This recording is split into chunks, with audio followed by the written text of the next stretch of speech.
Sam, Heughan and Caitriona break the silence with emotional message on Kirron Kher's anniversary. Wake up in the middle of the night. One rainy night, the wind blew quietly through the old trees along Marine Drive. The penthouse where Kirron Kher and her husband lived was located on the top floor of an old-fashioned building that had been a gathering place for artists, directors, and literary friends many years ago. But today, it was so quiet that you could hear the ticking of the clock on the living room wall.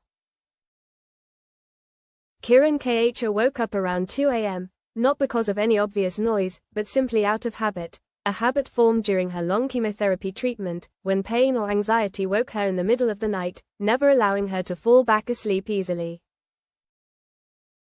She got out of bed, trying not to wake Anupam, who was sleeping soundly beside her. He was breathing softly, lying on his side, as he had been for 30 years. Kirron smiled, placing a hand on her chest, feeling her heartbeat strangely calm. Tomorrow is our 40th wedding anniversary, 40 years. A number both beautiful and haunting. Alone with memories, she stepped out onto the balcony, wrapped in a thin shawl, and sat down on a wooden rocking chair. Below, the city lights were dim after a light rain, each drop falling on the railing like the tapping of untold stories. Kirron never thought she would live long enough to see this day. At one point, after her 8th chemotherapy session, she wrote a letter to Anupam, not out of despair, but out of reality. Leukemia is not an easy enemy. And then, she lived. Not just survived, but lived consciously, with everything clearer than ever. Love, friendship, passion for art, the spotlight, audiences near and far, all are warm currents that she does not want to lose a second time. But survival also brings with it a strange pressure, silence, not knowing what to say when people ask, "Are you okay?" Not daring to say much when the press suggests an inspiring share, and even more not knowing what to do with the expectations of millions of people who see her as a powerful monument. Silence. Long. Even tonight. A strange notification. Her phone vibrates slightly. At first she thinks it is a wrong alarm. But when she looks at the screen, she squints. One new video received, from Scotland. Sent from someone named Caitriona Balf Sam Heughan. Subject, from our hearts to yours, on your day of love. Kirron pauses. She had met Sam Heughan once, briefly, at an international charity event in London a few years ago. He was beaming, Caitriona was gentle and thoughtful. They both radiated a raw energy that few celebrities retain after years in the spotlight. A few months later, on a drug-induced night out, she binge-watched Outlander. It was a dreamy moment, when the world fell silent, and the images of Claire and Jamie together through time, war, loss, helped her feel less pain. But why now, in the middle of the night, were they sending her a video? Kirron played the video. A greeting across the ocean. The image was slightly blurry, but the sound was so clear she could almost believe they were standing right in front of her. Sam, with her naturally messy hair and gentle eyes, smiled. "Namaste, Kirron G. Greetings from the cold Scottish Highlands." Caitriona, sitting next to her in a simple sweater, adds, "We've heard your story. A woman who is not only strong, but also an inspiration that transcends borders and cultures." Sam, "We don't know you very well. But who needs to know you well to know if the light from a fire is real?"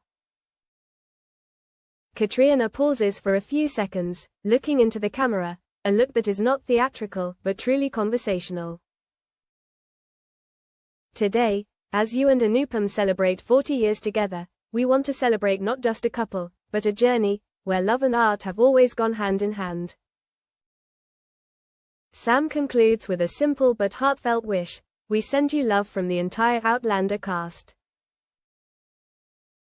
And if we get a chance, we hope to hug you, a true warrior." The screen goes dark. The video ends. Kirron was silent for a long time, no longer silent as empty, but silent as emotion. She did not cry, she just put her hand on her heart, still beating, still remembering the cold days in the hospital, and now, warmed, not by chemicals, but by a message that crossed the ocean, breaking down the wall she had built to survive. In the Scottish Highlands, a week ago, on the Outlander set outside Glasgow, the weather has just turned from frosty to a pale sunshine. The air on set is filled with laughter, wooden props, period costumes, and the smell of black tea with honey. The crew is taking advantage of a few days off between episodes to recharge. For Sam Heughan and Caitriona, it's a rare moment to break from the wigs, corsets, and exhausting emotional scenes. Sam is sitting in the crew van, a steaming cup of coffee in her hand, her eyes glued to an email marked, Urgent Private. From Amrita Singh. Subject, a small request for Kirron Kher's big day, an unexpected favor. Amrita is an Indian film producer who worked with Caitriona on a campaign for a feminist documentary in Mumbai last year. They've kept in touch ever since. In the email, Amrita wrote, "This coming August 26 is Kirron Kher's 40th wedding anniversary, a great Indian artist. She's been battling leukemia and is still recovering. I know this may seem unusual, but Kirron told me that during her treatment, she watched Outlander to keep her mind sharp. And in particular, she called Sam and Caitriona her invisible allies. If you could send a message, even for a few seconds, I think it would mean a lot." Sam put down his coffee cup, and there was a long silence. He looked up at Caitriona, who was sitting not far away, reading news about a new independent film project on her phone. "Kat, do you have a few minutes? There's something interesting, and strange, that I need to see." A quick, heartfelt decision. They both reread the email, then looked at each other. Sam smiled. "We've had our souls saved by our fans, right? Now it's time to give back some light." Caitriona nodded, not needing any more reasoning, no script. "I'll speak from the heart." Sam smiled. "Me too. But you check for me to make sure I don't say anything off-key." Quote,